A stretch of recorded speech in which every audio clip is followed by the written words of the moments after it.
Kaixo. Dauneko parrez hasi gira. Bai, lehena hori ala eginean. Bai, gu parre errexekoa gehala esan dezakegu, ez da txarra. Ez da txarra elkarrizketatu bati irrifarri ikustea beti, asko erreizten du. Bakoitza dan bezala, baina, bueno, gauzak dian bezala. Beno, kazetaritza eta multimedia komunikazio masterra indituzu, ointzen ituen.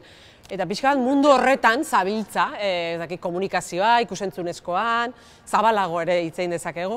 Baina zer bultzatuta aukeratu zenuen bide hori? Ba, kazetaritza ikasi nun, batxilergoa bakizu ez, batxilergoan iristen da momentu bat aukeratu behar dezuna karrera, eta nik gauza guztiri 1000 buelta ematen dizkiet. Orduan, 1000 aukera neuzkan burun baitare. Filosofia oso guztua ikasi nun batxilergoan eta esaten nun igualoi, historia tal, bueno, kazetaritza ere baneukan burun, eta uste tatiak esan zitela, halako baten negonean ezin erabaki, aiora, zuri idaztea gustatzen zaizu. Eta gustatzen zaizu baita ere gertatzen danaz enteratzea. Hau da, kotilla esateko modu suabea da. Baina esan ziten, zergatik ganetzea kazetaritza ikasten hasten. Eta hola, zen duen, bai, guazen. Eta karrera egin eta masterra espezializatu zinen ikusentzunezkoan, edo? Multimedia komunikaziorako masterra, esan zen, bai, gukin genuen bigarrenak izan ginen egiten. Orduntxe hasi berri zeon baitare masterra eta pixkat probatzen aizian. Eta bai, pixkat interesa baneukan oaindikan gehiago ikasten segitzeko eta puntatu nintzen eta alaxe egin nun. Eta geroztik pixka bat alor horretan jarraitu duzu lanean, ez da? Bai, komunikazioan mundun ibili izan naiz, ez ikasketaz bakarrik ere, unibertsitatean komunikazio kontutan ibili nintzen, klasen eta klasetik kanpo, bai. Eta bai, mundu hortan sartuta segidet, modu batea edo bestea, batzutan igual zeharkakogo, beste batzutan lan bezala, oain arte eta ikusiko dugu, noiz arte. Zuritzat zer da komunikazioa? Noiz sortzen da komunikazioa? Aize galdera, patora. Aize galdera. Gerora, pentsatu, nahi bali madezu. Ez dakit, ez naiz jarriko filosofika komunikatzea da azkenen hoi, ez? Mezu bat trasladatzea edo elkarrizketa bat sortzea ere izan daiteke komunikatzea, pertsona batetik bestera, nahi badezu jarriko gea kodea, mezua, testuingurua horretan, baina, bueno, ez, harreman hori da komunikatzea azkenen. Eta, bueno, nik behintzat, nik pertsonalki, baina nik usten den netaz gain beste batzuk ere sarean ezautu zaitugu, eta gainera probatxoa izengoitiarekin, probatxoa. Ez dakit, nola sartu zinen sare sozialan, komunikazioan arituta, nik usten dut badala ezinbesteko pauso bat, baina, bueno. Egia esan, Twitterren hasi nintzen, Twitterreketik handator probatxoa izena, 2009 sortu nuen Twitterreko kontua, urte batzuk pasadia orduz geroztik. Alare, azkenetarikoa izan nintzen, nire ingurun behintzat, telefono, smartphone oitako bat izaten, nik eukinun Siemens zar bat oso berandu arte, eta ordenadoretik tuiteatzen dituen gauzak, orduan, bueno, ez naiz beti izan hain engantxatua. Eta probatxo izan zen, proba bat izan behartzun hasieran, nik Twitterreko kontua sortu nuen, greba orokor bat zeon, 29 zenbakia ustetzala, ez dakiz hilabetekoa, baina aurrenetariko saiakera zen greba orokor bati sarean jarraipena emateko. Orain ja oso normalizatu daukagu edo zer gauza sarean, Twitterren eta momentuan ikustea, baina lehenengotariko saiakerak zian, kaletikan, bertatikan jendea gauza kontatzen eta esperimentu hori oso interesante irutu zitzaiden eta probatzeko, batez ere ikusteko zerrari izan gertatzen, kontua sortu nun. Ze gertatzen da, gero eguna bukatu zala eta asko gustatu zitzaitela sare sozial horren esperientzia, eta orduan oaindikan ezintzan izen aldatu, ze gero jarri zuten aukera izen aldatzeko, eta probatxoak ingelditu nintzen. Eta mantendu indet, azkenen, marka ikuspuntu batetik, marketing aldetik ez da izen ona, ez zait iruditzen, marka pertsonal moduan benetan serio haitu nahiko banu probatxoa izenarekin, ez dauka engantxe gehiegi. Baina, kariñoa hartu diot baita ere, eta beti ematen dit alako komodin moduko bat, zerbait berria probatu nahi detenean esatekoa, probatxo bat da. Eta beti nabil probatzen, inoiz ez da zerbait seguroa. Guretzat alare ja probatxoa da, ez dakit ja zentzuan lotzen dugun hitzarekin baizik, eta ja probatxoa eta zu ikusten zaitugu, berak, marka egin dezu. Lehenengo alditan, jendeak lehenengo alditan, probatxoa bezala ezagutu nindunean, Twitterretikan edola ez, noiz baiten gertatu zitzaiten kalian, nola esan, zu probatxoa zea, eta nundi datorri zena, eta dijo, zu esplikatu, dena esplikatzen, baina bueno. Esan duzu Twitterren hasi zinela, eta jarraitzen duzu. Baina, ze beste sare sozialetan zaude eta zergatik zaude horietan? Bueno, nire sarea batez ere Twitter da, nik beti esaten dut Twitterrekoa naizela, baina gero Instagram ere badaukat, batez ere jendeak zer egiten duen ikusteko. Twitter badaukat kontatzeko eta gertatzen dena jarraitzeko baita, Instagram batez ere daukat bestek zer egiten dute kurioseatzeko. Eta, bueno, YouTube ez dakit sare sozial konsideratu daiteken, izan lehike bai, hor ere badauka kanala, Facebook hor dago ere, limbo batean galduta hor ere tarteka sartzen naiz ikusteko jendea bizirik dagon. Eta, bueno, Twitcheko kanal bat ere irikinun probatzeko baita ere, ikusten nulako hor bazegola euskal komunitate bat pixkanaka sortzen eta interesante iruditzen zitzaiten, tresna ezagutzea eta hola, orduan hor kanal bat sortu nuen eta egin ditu zuzeneko batzuk probatzeko baita ere, baina hori ere ikusteko daukat. Hoiek. Sare sozialetan, gabiltza baita ere, edo zabiltzen jakin behar da baita ere, batzutan desberdintzen, edo erabiltzen alde batetik, baina baita ere bizitza errealetik desberdintzen, ezta? Nola erabili beharko lirateke zure ustez sare sozialak, adibidez Twitterra aipatzen zu, nire Twitterrekoa naiz, eta hor beti esaten nahi da, Twitter ez da berdina, demostin, baina, bueno, hori esplikatu pixka zure iritzia nahiko nuke jakin. A ber, normala da, nik 2009 irikin nunen eta gaur egun normala da Twitter berdina ez izatea, urte asko pasadialako eta sareak beak ere evoluzioa badaukalako. Gero, nola erabili behar dian sare sozialak ez dut uste erantzun bakar bat dagonik, erabiltzeko modu diferente asko daudela esango nuke eta bakoitza berea bilatu behar dula. Twitterren askotan irakurtzen diot jendeari adibidez ez, zure iritzi berdineko pertsona bakarri segitzen baldin badituzu, horrek ez dauka zentzurik eta zergatik ez. Osa, zuk hori erabakitzen baldin badezu, zergatik ez dauka zentzurik, ez? Ez dago modu bakar bat erabiltzeko, baina kalea ateratzeanen, kalea ateratzeko modu bakar bat ez dagoen bezala. Osa, ni atera naiteke egun baten kalera nire liburuakin terraza batean eseri eta irakurtzea, edo atera naiteke jendearekin hitz egitea, poteatzea, lagunekin egotea, igual talde berri batera gerturatzea, osea, kalera ateatzeko modu ezberdina dauden bezala, sarea ere erabiltzeko modu ezberdina daude. Eta egia da, aldatu diala asko edo, bueno, kongreso bat egin genezake honen inguruan hitz egiteko, baina bai iruditzen zait, bi modu dauden ikuste sarearen erabilerari buruz hitz egiteko bi gauza hartu beharko genituzke kontutan nire ustez. Osa, batetik dago zuk pertsonalki egiten dezuna eta pertsonalki hartzen dituzun erabakiak, ze kontatu nahi dut, zein segitu nahi dut, blokeatuko dut jendea, ez, ze mezu zabalduko ditut, eta bestea da, sare sozialak berak, edo hori daraman enpresak edo entitateak, daukan filosofia, dauzkan baloreak eta sare hori erabiltzeko, hori ez, nola erabiltzen duen. Eta hor ezberdintzen jakin behar dugu naiz eta elkar eragina daukaten, ez? Eta sare sozialak egia da, enpresei eta hori eramaten dutenei interesatzen zaiela polarizazio bat egotea, geroz eta muturrekoagoak dian diskursoak indartzea horrek generatzen dietelako kontenido gehiago, ez?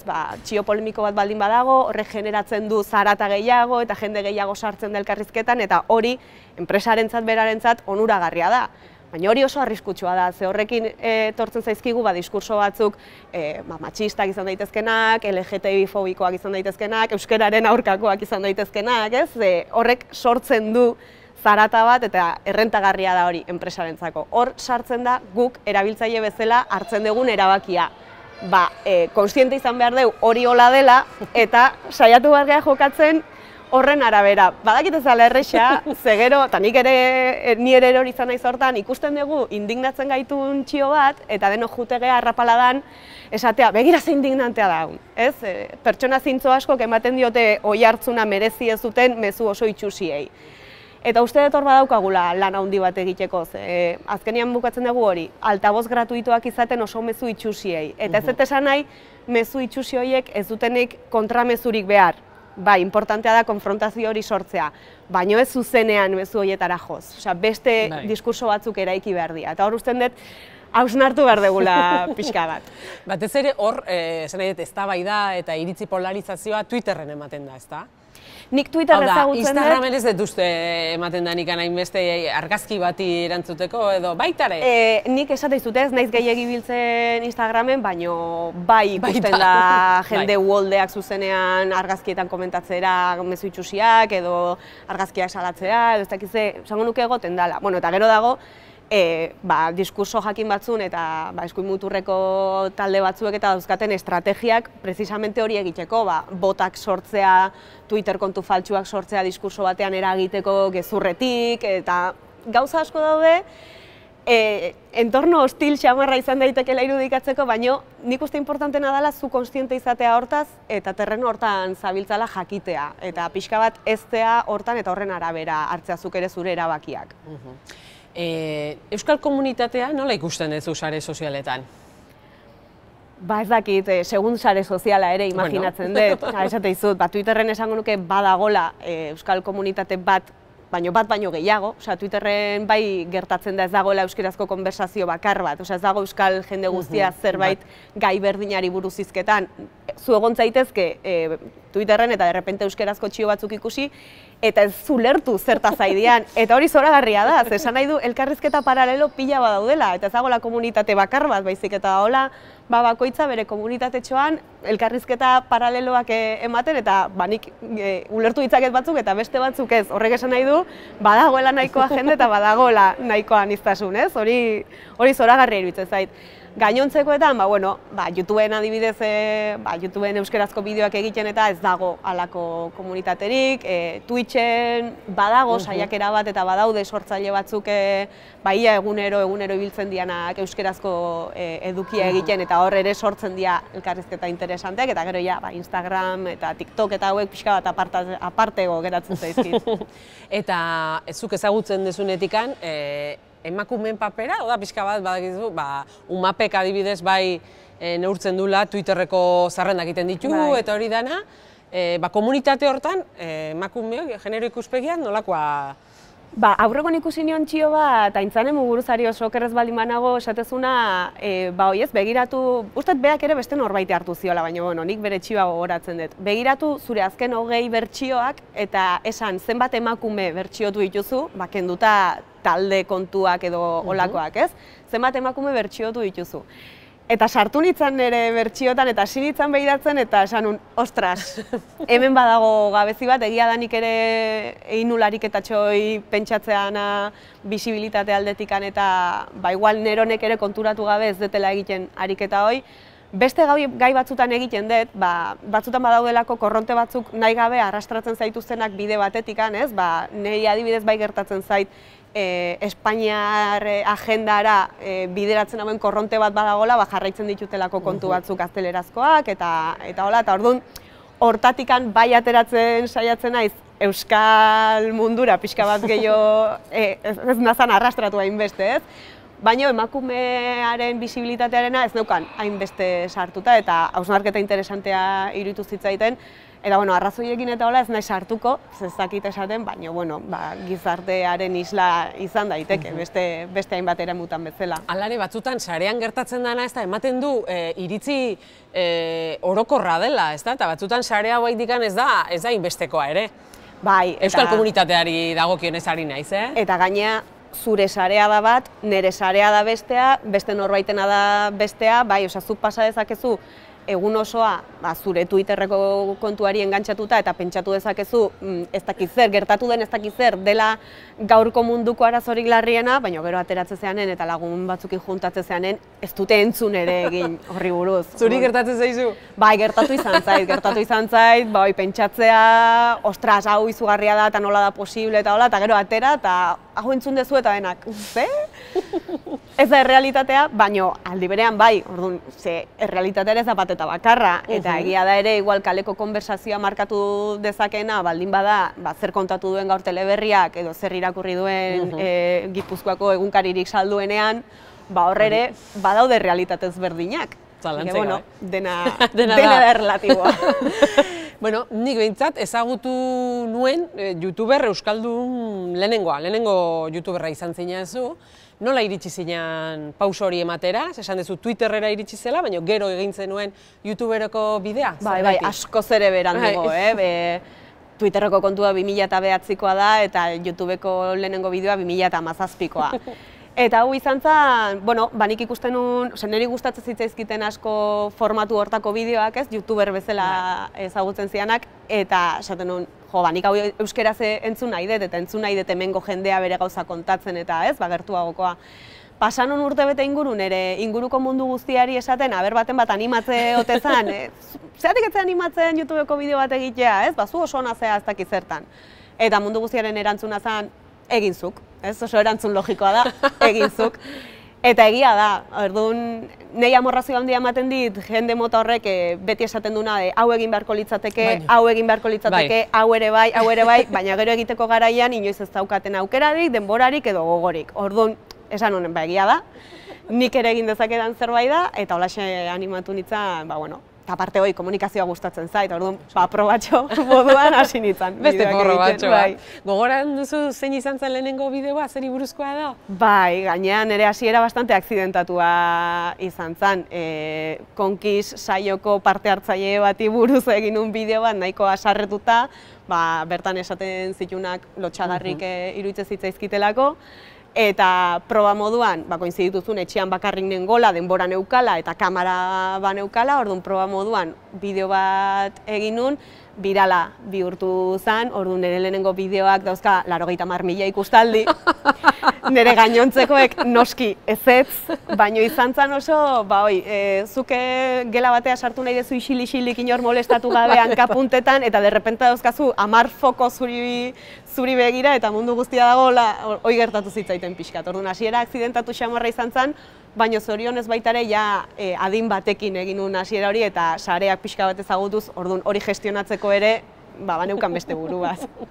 Eta nola aukeratzen duzu gaia, eta gainera iritzia, zure iritzia plazaratzen duzu, gero hori kudeatzen ikasi behar da ere? Bai. Bai, bezakit, bururatzen zaitena egiten dut, eta hoi hasieratik ere oso argi neukan, sudurpuntan jartzen zitzaitena egingo nula, eta hoi erabaki bat izan zen, ze gero, beti gertatzen da, zerbait egiten hastezea, eta jende hasi daiteke esaten, ze ona, zergatik ez duzu honi buruz hitz egiten, eta zergatik ez bideo bat honi buruz, orduan. Imaginatzen nunez hori etorriko zala, nire buruari esan nion, araua da, iora, zuk nahi dezuna egin, sudurpuntan jartzen zaizuna. Inorri ez diozu ezer zor, gaur ez balin badaukazu gogorik zerbaiti buruz hitz egiteko, ez da ez pasatzen. Eta holaxe, zerbaitek aserretze baldin banau, Twitterren botako dut igual lehenengo, eta aserrea pasatzez baldin bazait, eta landu nahi baldin badet, YouTubeko bideo egingo dut, edo gustatzen baldin bazait zerbait, eta jendeari gomendatu nahi baldin badiot, baita ere, eta hola. Eta mugarik badaukazu, gai batzuk, ez ditut ikutuko. Muga konstientea, gau da, paperan gainean jarri eta esan honi buruz ez hitz egingo, ez. Gero dago, zentzua, ez? Zentzu komuna edo esaten dizuna, igual hau etzen nuke esan behar, edo, hombre, gai batzutan iritzi zintzua ematea ez da erresa, eta, de hecho, gai batzutan iritzi zintzua ematea ezinezkoa da, igual legeak zigortuko zaituelako. Hola gaude, naiz, eta iritzi bat izan. Bideoren batekin edo bestearekin gidoia eginda edo gero grabatuta lagun bati pasa izan diot, abokatua dena, eta esan diot, honekin arazori badago? Ze hemen ezin dezu inoiz jakin, segun eta iritziak nola esan, hori, bezakit badaukat bideo bat indarkeriaren erabilera eta hipokresia dolako zerbait izena duena, jendeak batzuk esaten dutela, indarkeria oro onartezina da, badago diskurso bat oso zabaldua dagona, gezurrutxa dena. Hoi esaten dutenek ere, besten dute indarkeria mota bat. Eta hoi, terreno arriskutxuk izan daitezke, eta ja esate izut, 34 urte dazkat, eta 34 urtetan gauza asko ikusten dira, orduan, olako gauzetan bazpare da, barkatu, hemen arazo legalen bat egon daiteke? Ez, aurre. Hori da, sudurpuntan nahi dezuna, baina beti zentzu handiarekin, ez da? Baina bestela, zakit, nahi iruditzen zaitena denez ez daukat tabua dan zerbait, baizik eta ez da, tabua baino igual, honetaz hitz egiteko gogorik ez daukat, jazta. Eta nola antolatzen zea bideo bat egiterakoan, gidoi egiten duzu, planoak aukeratzen dituzu, zer azpiegitura behar izaten duzu horretarako? Nire azpiegitura nire kamera, tripodea, mikroa eta etxeko sala. Bakarrik nahola grabatu behar ditut, hori bai, beste norbait baldin badago etxen urduri jartzen naiz eta ezin dut, orduan etxian bakarrik nahola egin behar dut, eta aurretikan gidoia prestatzen dut, gustatzen zait aurretikan idaztea, gero ez dut irakurtzen esango detena, baino prestatzeko zalea naiz, orduan. Ideia okurritu, prestatzen dut gidoia, idazten dut, grabatu, gauzak 20 aldiz errepikatu, 20 aldiz errepikatzen ditut gauzak gustua geratu arte. Hor, grazia asko egiten dik, baten batek esaten ditenen, eske zuri oso natural ateatzen zaizu. Ez, nik errepikatu dezaket esaldi berdina 10 aldiz. Baina horregatik haizu, ni bakarri nago nire etxeko salan, gustua geratu arte errepikatuko dut, eta gero editatu eta igo. Bakarrik ateratzen zara? Bai. Noizbait, gogoa izan duzu elkarrizketa moduan planteatzea bideoak edo? Nori ingo zenioke lehenengo elkarrizketa hori? Bakarrik ateratzen naiz eta oso bakarrik egiten duten zerbait da. Nik prestatu, nik grabatu eta nik editatu puro handia ematen ditelako baita beste norbaiten aurren jartzea egiten eta horregatikan bai pentsatu izan dut, ni buruz egingo nuke ez daki zeinekin edo beste bideoak grabatuko nuke ez daki norekin, baino ez dut inoizin kosta ite zaitelako. Hasten naiz pentsatzen, aber nola ingo genuken eta nola grabatuta tal, eta urduri jartzen naiz. Orduan, elkarrizketaren bat, bai parte hartu izan dut elkarrizketaren bat egiten Twitch bidez, beste norbaitekin eta hola, esperientzia politia izan da, gaina, komunitateak ere parte hartu dezake modu horretan, baina bestela ez naiz jarri pentsatzen zein elkarrizketatuko nuken, ez naiz ikusten oaintxe bertan hori egiten, nire kabuz, nire etxian, orduan ez dakit. Ados, esan duzu, aipatu duzu Twitch, zer desberdintasun dago YouTube eta Twitchen artean? Bueno, Twitch azken aldin batez ere asko zabaldu den plataforma bat da eta zuzenekoak egiteko prestatuta dagoen zerbait da. YouTubeen ere egin daitezke zuzenekoak, baina Twitchek beste aukera batzuk eta hola ere eskaintzen ditu, batez ere bideojokon aldetikan atera dan zerbait izan da, baina azken aldin ere zabaldu da askoz ere gehiago eta denetarikan indezakezu. Eta azken aldin, azken urtetan eta hola zabalpen izugarria izaten nahi da, eta komunitateak eta eraikitzeko batzutan antza ekosistema hortan gustogo sentitzen da jendea. Ni YouTubekoa naiz, baina bai nahi Twitchek sortzen ditalako dependentzia ez da, baina hori arratsaldeko 7 egiten baldin badu norbaitek zuzenekoa, arratsaldeko 7 egon behar duzu ikusten eta nire ordutegik ez dira hola izaten. Nik YouTubeko bideok ikusi ditzaket gozaltzen. Orduan hor kostatzen zait mantentzea horrek exigitzen duen ordutegi baten. Esan duzu, Twitchera etorri da Ibai Llanos, etorri da eta orain partidak ematen nahi da, ligak ematen nahi da, nola aldatzen den? Hau da, sare sozial batek, ez da, medio konbentzionalak gainditzen ari da, ez da? Nola ikusten duzu ibilbide hau eta ze batzuk esate dute, kazetari batzuk esate dute hori fraude badala, ez dala kazetaritza? Ja, klaro, kazetari askok egiten dutena ere ez da kazetaritza, hori ere beste puntua da, ez? Benetako kazetaritza ikusteko ez dakinik aukera asko dagoen medio konbentzional askotan, orduan, ez dakit, badia plataforma berrik, urte batzuk ere badauzkate, baina komunikatzeko eta jendearekin konektatzeko dauden modu berriak dira eta nik uste batzuei beste aukerarik ez zaiela geldituko horretara pixkanaka moldatzea edo gerturatzea denan onurarako. Ez dut esaten gauza batek beste ordezkatu behar dunik, baina ikusi behar da gauza bakoitzetarako zer nahiago dezun edo zer tresna egitea zaizun egokigo eta bakoitzak eskaintzen dizkizun aukerak aprobetxatzea ere, ez? Gertutasuna, galderak egiteko, elkarrizketa batzuk egiteko adibidez, zuzeneko aukera hori eukitzea eta txatak ere parte hartzea eta elkarrizketa bat izan beharren, elkarrizketa konjunto bat izatea, nahi oso interesantea iruditzen zait. Orduan, aukerak daude, bakoitzak aprobetxatu ditzala nahi ditunak. Baina zu YouTubekoa zea. Ni YouTubekoa naiz, nahi bakizu ze gertatzen zaiten, asko pentsatzen ditut, esaten dituten gauzak, hemen zuzenen nahi eta bote pronton eta ondo, baina bildurra mateit Twitche jarriko banu eta Twitchen izketan hasi, berotu ezkeo gai batekin, aberrezote zaiten jungo eta gero damutuko naizen zerbait esan. Ze YouTubeen 3 aldiz pasatzen dut nire buruaren filtroa.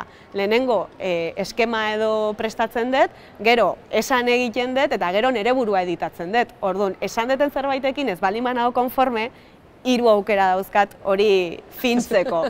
Zuzenekoan horrek pixkat bildurra ematen dit, esan dakoa, ez de, ai ama, uigo lehenun esan behar, beste modu batea, asko raiatuko nintzateken ikuste. Bueno, gaztetxo askok gaur egun haunditan YouTuber izan nahi dute. Ez dakituan youtuber edo streamer esango dizuen. Esandakoa, azken aldin Twitch... Zer esango diezu, zer da, ikusten dute lan divertigarri bat bezala, erresa dana, aberatsak egingo dituna seitun... Imaginatzen dut izango dela hoi, ez? Lehen futbolista izan nahi zuten askok, hori zalako telebistan ikusten zen arrakastaren eredua, ez? Futbolen jokatzen dute, ondo pasatzen dute, eta gainea milioiak irabazten dituzte, eta kriston arrakasta dauka. Imaginatzen dut oain ere ongo diala batzuk futbolista izan nahi duenak. Antzeko zerbait, ez? Figura bat agertu da, zuk etxean ikusten dezunen oso zure antzekoa irudikatzen dezuna, ez? Ia da egiten etxetik ni egiten nahi naizenaren berdina, osea, nire oso antzekoa da eta behi da ze arrakasta daukan, orduan logikoa da ispilu hori ikustea eta esatea, nik ere izan nahi detoi. Nik zer esango nieken, eske ni ez naiz hortatik bizi, ni ez naiz youtuber izan nahi dut, esaten duen ume horietako inork ez du neregan pentsatzen, hori aseguratzen dizut, beste norbaitengan pentsatzen nahi dira. Baina bai iruditzen zait interesantea beraiekin hitz egitea eta noizbait eskoletan edo lako egin izan ditugun saioetan ikusaraztea zer dagon horren atzean. Zer esan nahi du horretatikan bizitzeak, nola ateratzen da horko dirua, zer suposatzen du, ze arrisku dauzka. Eta nire kasun batez ere da, zuri zerbait gustatzen bazaizu, ez daukazu zertan bizi modu bihurtu, hau da, zuri gustatzen balin bazaizu komunikatzea, YouTubeko bideoak egitea, ez du esan nahi hori izan behar dunik zure lanpostua o zure bizitzeko baliabidea, ez? Futbola gustatzen balin bazaizu, naiz eta ez izan, Realak fitxatuko duen urrengo futbolari nagusia, lagunekin jokatu dezakezu futbolen asteburutan ondo pasatzeko. Bada hori, deia, ez daukazu lanbide bat egin beharrik denetan, eta ez daukazu zertan ona izan beharrik egiten dezun guztian ere, ze hori ere daukagu buruan sartuta, gustatzen bazaizu, egin, naiz eta ez izan munduko gauzarik onena ateratzen zaizun emaitza hori, ondo pasatzeko egin. Eta bukatzeko denborak ies egin digulako, zein da gelditzen zaizun edo egin nahiko zenuken proiektua? Beti proba zaude, beste probatxo bat, zein da hurrengo probatxoa? Ez dakit esaten, esan dizut, igual oso bakarrik egiten duten zerbait da, oso nerea dan zerbait, eta igual momenturen baten taldeko zerbait bihurtu, jende gehiagorekin edo zerbait egitea animatu, edo hori izan daiteke, hola geratzen zaiten zera hori bezala. Bideo gehiago egitea ere ez legoke gaizki, zen nahiko alper nabil azken aldin, orduan igual geratzen zaitena da pila gehiago jartzea, eta nire kabuz ere bideo gehiago egitea, baina taldean, komunitatexo batekin zerbait egiten saiatzea legoke gaizki, baino kostatzen zait irudikatzea, ze hori oso individual bezala daukat egiten detena, oso nere bolara eta oso nere kaxa, eta ez dakit nola egingo nuken aldaketa hori. Datorrenaren zai geldituko naiz, era batea taldean edo bakarka izan, eta, agurtzea besterik ez da gelditzen, Aiora Mujika, plazer bat izan da, zu hemen izatea, beti ikasten, beti frogak egiten, urren arte. Eskerrik asko. Aio. Gaurkotasuneko gaiak poltsikoan. Aldizkaria ostiralero doan eskuko telefonoan eta tabletan. Deskargatu aplikazioa. Egin txap. Irakurri, ukitu, ikusi, entzun.